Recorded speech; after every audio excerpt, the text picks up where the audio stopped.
오늘 함께 살펴볼 말씀 창세기 16장 4절에서 14절 말씀을 봅니다.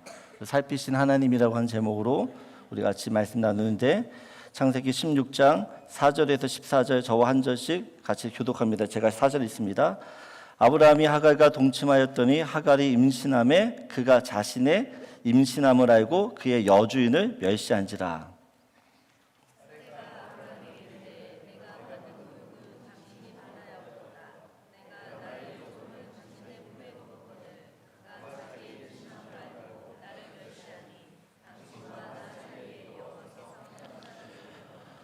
아브라함이 사라에게 이르되 당신의 여종은 당신의 수중에 있으니 당신의 눈에 좋을 대로 그에게 행하라 하며 사레가 하갈을 학대하였더니 하갈이 사레 앞에서 도망하였더라.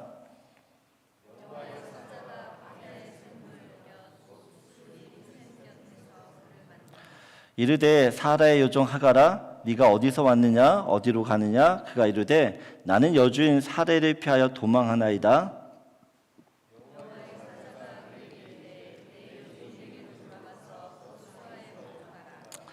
여호와의 사자가 또 그에게 이르되 내가 내 씨를 크게 번성하여 그 수가 많아 셀 수 없게 하리라.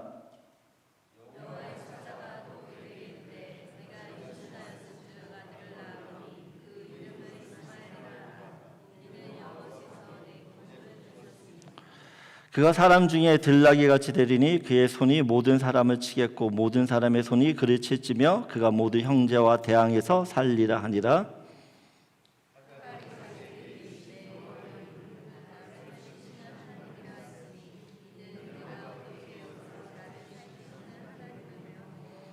14절 같이 있습니다. 이러므로 그 샘을 부엘라헬로이라 불렀으며 그것은 가데스와 베레 사이에 있더라. 아멘.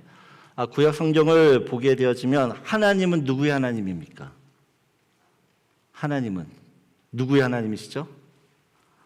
아브라함의 하나님, 이삭의 하나님, 야곱의 하나님, 이스라엘의 하나님이시죠. 하나님 마치 이스라엘의 하나님처럼 보입니다. 이스라엘도 자신들이 하나님으로부터 선택을 받았기 때문에 하나님을 자신들만의 하나님으로 믿고 받아들여요.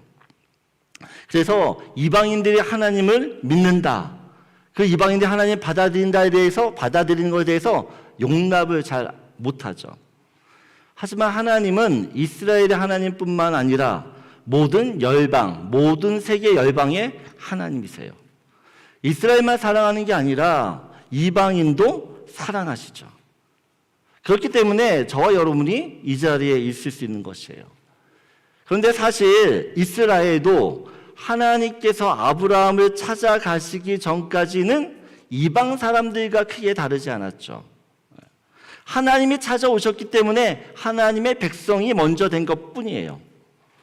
하나님의 은혜는 이스라엘에게만 임하는 것이 아니라 모든 사람, 모든 이방인들에게도 동일하게, 공평하게 임하게 되어져요.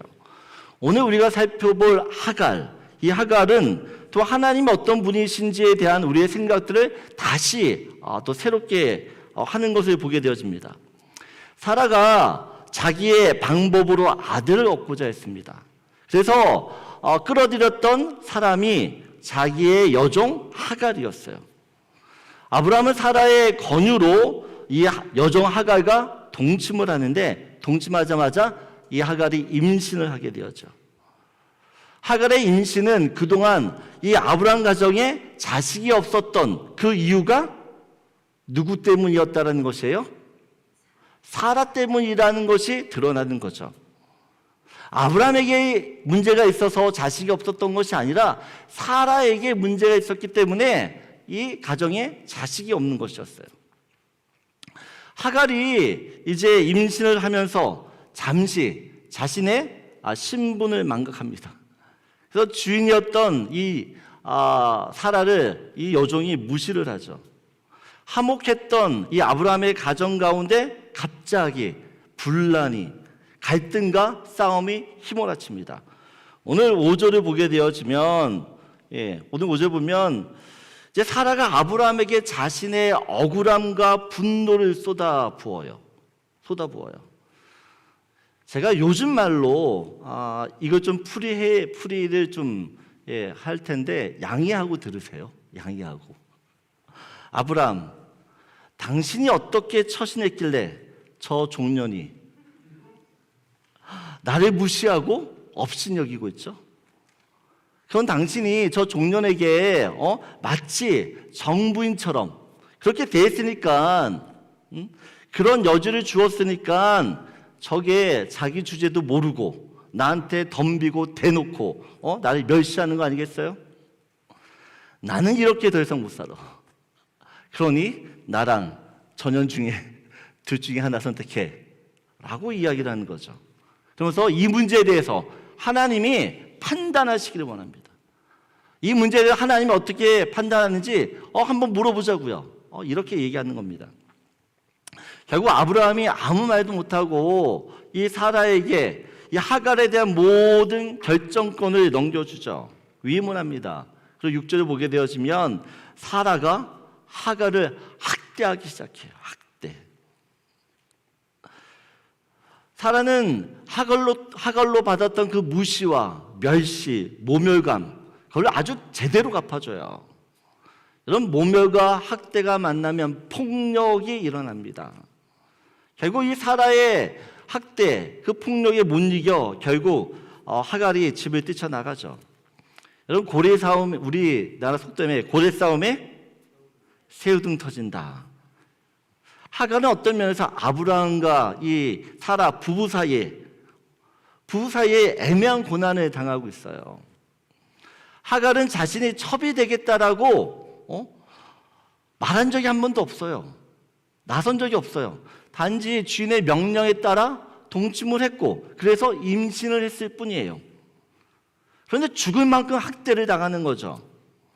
여러분, 이 하갈이 주인이었던 사라를 얼마나 심하게 멸시를 했을까요? 얼마나? 눈에 거슬릴 정도였겠죠. 눈에 거슬릴. 사라의 학대가 너무 심하니까 하갈이 생각하는 거죠. 여기서 죽으나 광야에서 죽으나 죽는 건 매한가지다. 난 차라리 여기보다 나가서 죽겠다. 이런 심정으로 도망치는 것이에요. 여러분, 하갈이 집에서 도망쳐 나왔을 때 그 장막 안에는 아브라함과 사라 둘만이 남았어요. 사라는 지금의 모든 상황을 하나님께서 판단해 주시길 원했어요. 누가 잘했고 누가 잘못했는지 그 시시비비를 하나님께서 가려주었으면 하는 마음이었거든요. 그런데 하나님께서 아브라함과 사라를 찾아오시지 않으시고 오히려 집에서 뛰쳐나간 하갈을 찾아가세요. 여러분, 하나님께서 하갈을 찾아간다는 그 자체가 이미 아브라함과 사라를 판단하고 있어요. 지금 이 모든 일이 누구 잘못이라는 것이에요? 누구 때문에 생긴 일이라는 것입니까? 아브라함과 사라의 잘못 때문이라는 거죠. 그래서 다음 주에 살펴보겠지만 하나님께서 아브라함을 13년 동안 만나주지 않으세요. 철저한 침묵으로 시간을 보내세요. 너희들이 무슨 잘못을 했는지 스스로 한번 반성해 보라는 거죠. 8절을 보면 여호와의 사자가 하갈에게 찾아와 묻습니다. 네가 어디서 왔느냐? 어디로 가느냐? 그러면서 9절에 여주인에게로 다시 돌아가라고, 그리고 복종하라고 이야기를 해요. 무슨 말이냐? 하갈, 너도 네가 생각하기에 네 주인한테 너무했지, 너무 나댔지. 그러니 가서 잘못했다고 용서 구해. 네가 있어야 할 자리 거기에 돌아가라고 이야기하는 것이에요. 여러분, 하나님께서는 인간의 죄와 잘못으로 인간의 죄와 잘못으로 망가진 이 모든 관계와 모든 상황과 모든 위치들을 원래대로, 또한 제자리로 원상복귀시키는 분이세요. 죄송한 표현이지만 하나님께서는 늘 우리의 뒤치다거리를 하세요. 사고는 우리가 다 치는데 그 뒷수습은 누가 하는 거죠? 하나님이 다 하세요. 하나님이 다. 그래서 지금도 아브라함과 사라가 그 문제를 만들어 놓고, 그래서 이 문제를 결국에는 하나님이 다 해결해 주세요. 그런데 하갈이 다시 아브라함과 사라에게 돌아간다고 해서 지금의 이 문제들이 완전히 해결되고 종료되는 게 아니라는 겁니다. 여전히 갈등의 불씨가 이 가정 가운데 남아 있어요. 그리고 이 불씨가 언제든지 터지게 되어지면 또 이런 사태가 계속 일어나는 거죠. 여러분, 우리가 정말 하나님께 은혜를 받고 굳게 결심하면서 믿음으로 살아야지.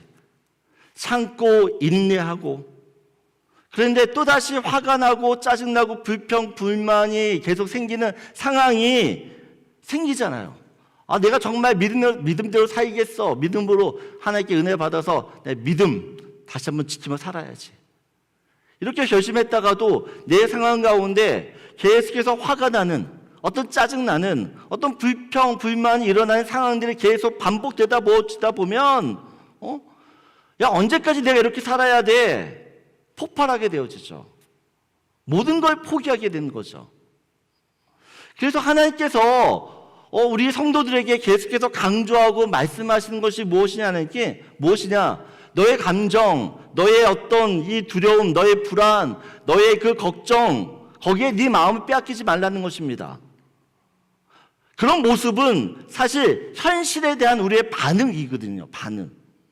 그때는 현실이 아닌, 상황이 아닌 하나님의 약속, 하나님이 주신 말씀을 붙들고 반응하라는 것이에요. 보세요. 하갈이 하나님의 말씀을 듣고 이제 아브라함 집으로 다시 돌아갔어요. 아까도 말씀드렸지만 여전히 사라와 하갈 사이에는 미묘한 갈등이 있는 거죠. 언제든지 부딪힐 수 있는 상황들이 있어요. 그러면 또 사라가 하갈을 학대할 수 있는 그런 어려움을 겪게 되는 거죠. 근데 그런 학대를 당할 때 하갈이 그 시간을 버티고 인내하면서 그 집에서 집에 있으려면 힘이 있어야 돼. 힘. 사라가 학대하는데도 그 집에 계속 머물고 버티고 하는 그런 힘이 그에게 필요하다는 거죠. 근데 그 힘은 하갈 자신에게 없는 거예요. 하갈한테는. 현실에서 얻을 수 있는 게 아니라 어떻게 보면 하나의 말씀, 약속에서 힘을 얻게 되어지는 겁니다. 그래서 오늘 본문을 보면 하나님께서 하갈에게 약속을 주세요. 마치 아브라함과 사라에게 약속을 주셨던 이유와 동일한 거죠. 아브라함과 사라가 지금 10년 동안 이 가나안 땅에서 삽니다. 가나안 땅에서 정말 힘들게 어렵게 사는데 그 힘들고 어려운 시간들을 뭘로 견디느냐? 하나님 주신 말씀, 그 말씀을 붙들고 견디는 것이에요. 아브라함이 힘들고 어려울 때마다 다 포기하고 다 집어칠랜다 라는 그런 생각이 들 때마다 하나님 주셨던 그 약속, 내가 너에게 너를 통하여 조상 수많은 민족들이 나오게 할 거다. 하늘의 별같이 너의 후손들이 될 거다. 그 약속을 붙드는 거죠. 그 약속을 가지고 있으니까 힘들어도 그 시간들을 버티는 거예요. 견디는 거예요. 마찬가지로 지금 하나님께서 하갈에게 약속을 주세요. 왜요? 너 집에 돌아가면 또 힘들 거야. 힘든데 그때 그 힘듦을 이길 수 있는 것은 이 말씀이야. 그 말씀 붙들고 버텨.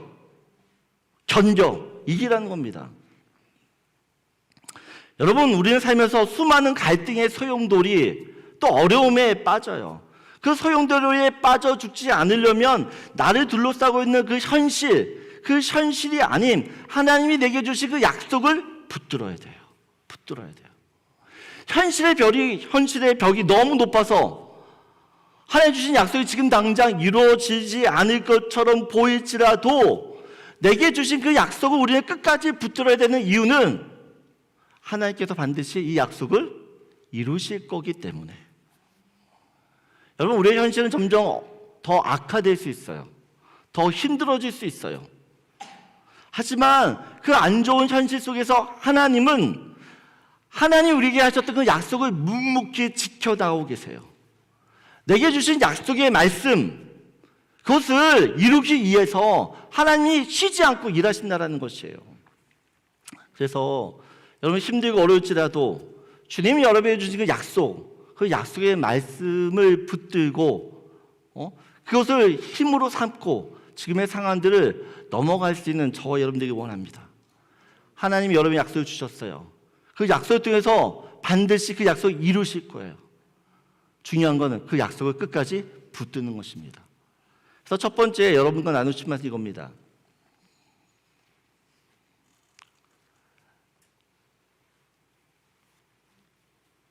네, 첫 번째 말씀은 성도는 하나님께 주신 말씀을 삶의 힘으로 삼고 세상을 살아가는 존재라는 것이에요. 여러분, 우리는 돈의 힘으로 사는 사람들이 아니에요. 어떤 내 능력으로 사는 사람들이 아니에요. 우리는 하나님 주신 말씀, 그 약속이 주는 힘을 믿고 사는 사람인 줄 믿습니다. 그 약속을 믿고 사는 저와 여러분들이 소원합니다. 두 번째 살펴본 말씀은 10절 11절인데 10절 11절 말씀 보면 하나님께서 하갈에게 약속을 주세요. 약속을. 어떤 약속을 주냐? 여호와의 사자가 그에게 이르되 내가 내 씨를 크게 번성하여 그 수가 많아 셀 수가 없게 하리라 라고 이야기하고 11절 보게 되어지면 여호와의 사자가 또 그에게 이르시되 네가 임신하였은즉 아들을 낳으리니 그 이름을 이스마엘이라 하라. 이는 여호와께서 내 고통을 들으셨습니다 라고 이야기합니다. 하나님께서 약속을 주세요. 태어날 아들의 이름도 주시고 또 그 아들 이스마엘이 어떻게 앞으로 살 것인지에 대한 것도 말씀해 주세요. 우리는 하나님께서 왜 하갈 같은 여인에게 하나님의 말씀, 약속을 주실까 의아해 합니다. 왜냐하면 성경에서 이 하갈이라고 하는 여인은 어떻게 상징되냐? 육신의 어미, 종의 어미라고 상징을 하죠. 그리고 사라를 영적인 어미, 성령의 어미, 자유의 어머니라고 이야기해요. 그래서 늘 사라를 이야기할 때 그 대척점에 하갈을 둡니다. 하갈을. 그래서 우리는 하갈을 떠올릴 때마다 그렇게 별로 좋은 인상을 갖지 못해요. 갈라디아서 4장 29절에도 이렇게 이야기합니다. 그러나 그때에 육체를 따라 난 자가 성령을 따라 난 자를 박해한 것이 이제도 그러하도다. 하갈에게서 태어난 이스마엘이 사라에게서 태어난 그 아들 이삭을 못살게 구며 괴롭게 합니다. 그리고 자자손손 대대로 이스마엘은 하나님의 백성 이스라엘의 원수가 되죠. 원수. 그래서 우리는 하갈 그러면 선택받은 하나님의 백성을 괴롭게 하는 그런 아들을 낳게 한 어미이기 때문에 하갈에 대해 별로 긍정적인 생각을 하지 못해요. 부정적인 선입관을 가지고 있죠. 하지만 오늘 본문만 보면 오늘 본문 하갈도 어떤 면에서는 피해자라는 거죠. 피해자. 하갈은 이집트 여자였습니다. 이집트. 아브람과 사라가 이집트에 내려갔을 때 바로 왕에게서 받았던 노예 중에 한 명이었습니다. 하갈은 어린 소년이었죠. 어린 소년이 하루아침에 이집트, 자기의 고향을 떠나 낯선 타지에서 낯선 주인 아브람과 사라와 같이 살아야 했어요. 이방인의 객이 되어서 이방인의 종으로 살아야 되는 애처로운 처지에 있는 인물이 어떻게 보면 하갈이에요. 하갈. 여러분, 하갈은 아브람과 사라 집에서 어떤 삶을 살았을까요? 하갈은 이 아브람 집에서 10년 동안 삽니다. 10년을 같이 살아요. 하갈은 아브람 집에서 하나님이라고 하는 신을 처음 만나게 되죠. 처음 알게 됩니다. 아브람과 사라가 여호와의 이름을 부르고 또 하나님의 이름을 부를 때마다 하나님이 주시는 그 축복과 은혜를 받으며 즐거워할 때 하갈은 늘 하나님이 축복해 주시는 그 주인의 모습을 옆에서 바라보는 사람이죠. 하갈의 입장에서 하나님은 아브람, 사라, 내 주인에게는 너무 선하고 관대하고 능력이시고 축복을 주시는 하나님인 건 맞지만 나랑은 상관없는 하나님이에요. 하나님께서 아브라함을 축복하시는 걸 볼 때마다 하갈은 이런 생각을 하는 거죠. 하나님은 나 같은 사람을 알긴 할까? 내게 관심이 있을까? 내 주인은 좋겠다. 힘들 때마다 저렇게 하나님께 기도하고 하나님 이름 부르면 도와주시니까. 하나님은 그런 나도 도와주실까? 내 인생에 대해 좀 신경이나 쓰고 계실까? 하갈은 자신이 하나님부터 철저히 배제되고 배척된 이방인 비주류라고 생각하며 살아요. 하나님과 나는 전혀 상관없는 동떨어진 그런 신이었어요. 그런데 지금 자신과 전혀 상관없다고 생각되어졌던 그 하나님이 하갈에게 찾아와요. 그것도 아주 절망의 순간, 모든 것이 끝났다라고 하는 그때에 하나님이 하갈을 찾아와 이름을 불러요. 하갈의 이름을 친히 부르면서 약속을 주시고 축복하시는 거죠. 하갈은 하나님이 자기를 찾아오는 것보다 놀라는 것이요. 지금까지 자기는 이 하나님은 자기와는 상관없는 자기의 주인이었던 아브라함과 그 사라에게만 해당되는 하나님이라고 생각했는데 자기를 찾아오는 거예요. 그러면 전능하신 하나님이 나를 찾아오시면, 여러분은 저도 여러분도 그렇지만 저도 힘든 시기가 있잖아요. 힘들고 어려울 때가 있잖아요. 근데 그때 하나님이 찾아와서 진우가 그 이름 한번 불러주면요, 그 힘듦과 그 어려움들이, 그 마음의 고통들이 정말 다 사라져요. 나 같은 사람이 뭐길래 우주 만물을 창조하신 그 하나님이 찾아오셔서 진우가 라고 이름을 부르고 야 내가 널 사랑해 말씀하자는 것이에요. 나는 그럴 존재가 아닌데, 나는 하나님부터 그렇게 사랑받을 존재가 아닌데 왜 나 같은 사람을 찾아와서 내 이름을 불러가며 야 내가 널 사랑해, 내가 너에 대한 계획이 있고 약속이 있고 축복이 있어. 여러분, 하나님이 찾아오시는 그것이, 하나님 나를 찾아오신다는 그 이유 하나만으로 사실 우리는 소중한 존재가 되는 거예요. 소중한 존재. 오늘 11절을 보게 되면 하갈이 이제 아들을 낳을 건데 그 아들을 이스마엘이라고 이름 지으라고 합니다. 이스마엘. 근데 이스마엘의 뜻이 무엇이죠? 여호와께서 내 고통을 들으셨다. 여러분, 하갈이 이스마엘이라고 하는 이름을 부를 때마다 하나님께서 내 고통을 들으시는구나, 하나님께서 지금 내 고통을 들으시는구나, 내 고통을 들으신 하나님이 나를 도우시는구나 라고 하는 믿음이 생기는 거예요. 믿음. 13절을 보면 하갈이 자신을 찾아온 그 하나님을 누구라고 소개합니까? 누구? 여호와의 이름을, 나를 살피시는 하나님, 내가 어떻게 여기서 나를 살피시는 하나님을 배웠는고. 여러분, 하나님께서 하갈을 그 광야에서만 살피셨을까요? 그 광야에서만? 하갈이 이집트를 떠나는 그 순간, 아브라함의 집안에 팔려오는 그 순간, 이미 하나님은 이 하갈을 살피시고 계셨어요. 아니, 하갈이 태어나기 그 이전부터 하갈의 인생 그 전체가 어떻게 보면 하나님의 살피신 가운데 있는 거죠. 단지 하갈은 그거를 모르고 있다가 이 광야에서 깨닫는 것뿐이에요. 여러분, 하갈은 아브라함과 사라와 비교해 볼 때, 약속의 관점이나 하나님과의 관계에서 볼 때 어떻게 보면 비주류에 있는 사람이에요. 근데 그 비주류에 있는 사람, 아무도 신경 쓰지 않는 그 사람에게 하나님께 관심을 갖고 계시죠. 또 성경은 또 이런 비주류의 사람들에게 특별한 관심이 있다는 것도 우리한테 보여줘요.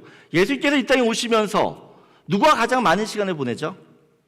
그 당시 신앙의 주류였던 대세라고 했던 바리새인, 서기관, 제사장들이었나요? 아니에요. 세상의 비주류, 왕따, 소외된 세리와 창녀와 어린이와 나그네와 고아와 가부와 객들에게, 더 병자들에게 더 많은 시간을 보내요. 여러분, 이것을 명심하셔야 됩니다. 신앙생활을 오래 하다 보면 내가 주류에 서 있다고 생각이 되어져요.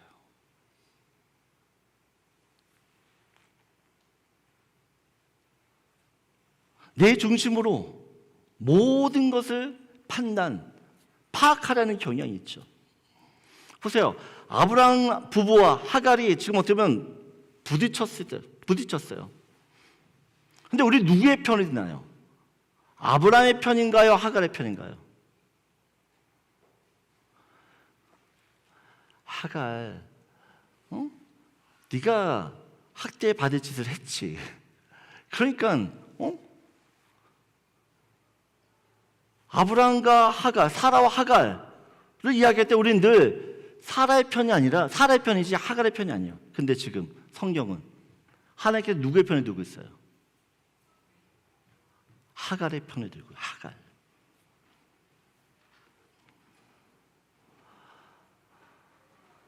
사라는 하나님이 우리를 판단하기를 원해. 누가 잘했는지 잘못했는지 그 판단을 하갈을 통해서 하세요. 하갈을. 하나님께서 왜 아브라함과 사라가 아닌 하갈을 찾아가시는 걸까요? 여러분, 아브라함과 사라, 얼마 전까지만 해도 아브라함과 사라 이 두 사람은요, 하갈처럼 약속의 밖에 하나님의 약속의 밖에 있었던 사람이에요. 하나님이 아닌 이방 우상을 섬기고 있었던 사람들이에요. 어떻게 보면 하나님 입장에서는 아브라함이나 사라나 하갈이나 똑같은 사람이에요. 그래서 하나님께서 늘 성경에 무슨 말씀하시냐, 이스라엘 백성들에게 너희가 나그네를 대접하라. 나그네를 대접하라. 왜요? 너희도 한때 나그네였기 때문에 너희 과거를 잊지 말라는 거죠. 아브라함과 사라 절대 잊어서는 안 되는 한 가지, 그들도 이전에는 하갈과 같은 이방인이었다는 사실이에요. 이방인. 하나님께서 아브라함을 부르시기 전에 그들을 하갈처럼 이방 우상을 섬기며 하나님을 몰랐던 비주류의 사람들이었어요. 여러분, 내가 과거에 어떤 죄인인지를 기억하지 못하면 우리는 언제나 신앙의 우월감과 교만에 빠져요. 그래서 성경을 볼 때마다 여러분 뭘 보셔야 되냐? 내가 얼마나 큰 죄인인지를 날마다 깨달아야 돼요. 성경을 보면서 내 죄를 보지 못하면 우리는 이미 신앙의 우월감에 빠져 있는 사람들이에요. 여러분, 우리는 다 하갈이에요. 하갈. 하갈처럼 하나님의 약속에서 벗어나 있기 때문에 하나님은 나 같은 사람에 관심이 없을 거야. 내가 어떻게 되든 그분은 신경 쓰지 않을 거야. 그래서 하나님의 은혜와 축복과 구원, 이거는 나와는 별개야. 우리가 예수를 믿어도 늘 이 하갈과 같은 생각에 사로잡혔어요. 하나님 정말 날 사랑할까? 나를 축복하실까? 날 도와주실까? 근데 오늘 말씀은 하갈 통해서 우리에게 분명하게 이야기했어요. 이 세상의 모든 아브라함은 사실 하갈이었다. 하나님은 그 하갈을 살피셔 믿음의 사람 아브라함으로 만들어 가신다. 이것을 보여주는 것이에요. 우리는 다 하갈인데 저와 여러분이 여기까지 온 것은 다 하나님의 살피심 때문이었어요. 하나님이 나를 세밀하게 살피지 않았으면 우리는 이전에 벌써 어떤 일이 일어나도 벌써 일어났어요. 가끔 제가 운전하다 보면 진짜 큰일 날 뻔한 어떤 사고들, 큰일 날 뻔했다라고 한 적이 있어요. 세상 사람들은 그게 운이라고 얘기하죠. 운. 아니에요. 하나님이 살피셨기 때문에 사고 당할 뻔했는데 거기서 사고 당하지 않은 거죠. 우리는 살면서 내가 이렇게 잘 건강하게 아무런 문제 없는 게 내 실력과 내 능력과 나의 어떤 거라고 생각하지만 아니죠. 그 모든 건 사실 하나님의 살피심 때문에 우리가 지금 이렇게 있는 것이에요. 여러분, 우리가 하나님께서 왜 우리 이렇게 살피실까요? 이유는 하나입니다. 우리가 너무 소중한 존재이기 때문에. 그런데 내가 소중한 존재고 중요한 존재가 된 거는 내가 어떤 학벌이 있어서 내가 어떤 사회적 포지션이 있고 또 어떤 실력과 인격이 출중해서가 아니라 우리가 중요한 존재, 소중한 존재가 되는 이유는 하나님 나를 부르셨다라는 것이에요. 하나님 나를 찾아오셨기 때문에 내가 소중한 존재예요. 나의 어떠한 때문이 아니라 하나님이 나를 찾아오셨기 때문에 그것이 내가 소중한 존재가 되는 이유가 되는 거죠.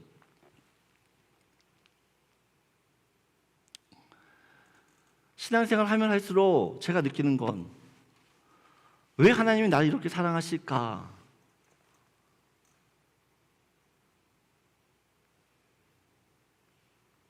설명할 길은요, 그냥 은혜라고 하는 단어밖에 없어요. 은혜구나, 은혜. 여러분, 하나님부터 소외된 것처럼 느껴지는 시간들이 우리들한테 있어요. 그런데 하나님은 언제나 내가 생각하는 것보다 훨씬 더 가까이 계십니다. 그뿐만 아니라 나를 살피시고 내 고통을 들으시고 내 신음에 응답하세요. 그리고 주의 말씀을 통해서 나를 새롭게 일으켜 나가세요. 오늘 하갈을 살피셨듯이 여러분을 살피시는 그 하나님의 은혜를 다시 한번 기억하셨으면 좋겠어요. 하갈 같은 우리를 믿음의 사람 아브라함으로 만드시는 것이 하나님이세요. 하나님이 우리를 택하시고 구원하셨다라는 것은 내가 어떠한 상황이 있든지 상관없이 하나님은 자기의 수준에 맞는 믿음의 사람으로 반드시 만드시겠다라고 하는 어떻게 보면 의지와 결심이에요. 여러분이 어떤 모습이 있든지 하나님 여러분을 하나님이 생각하시기에 가장 아름답고 존귀하고 또한 멋있는 사람으로 만들어 가시는 분임을 믿길 원합니다. 그래서 여러분과 나누고 싶은 말씀이에요.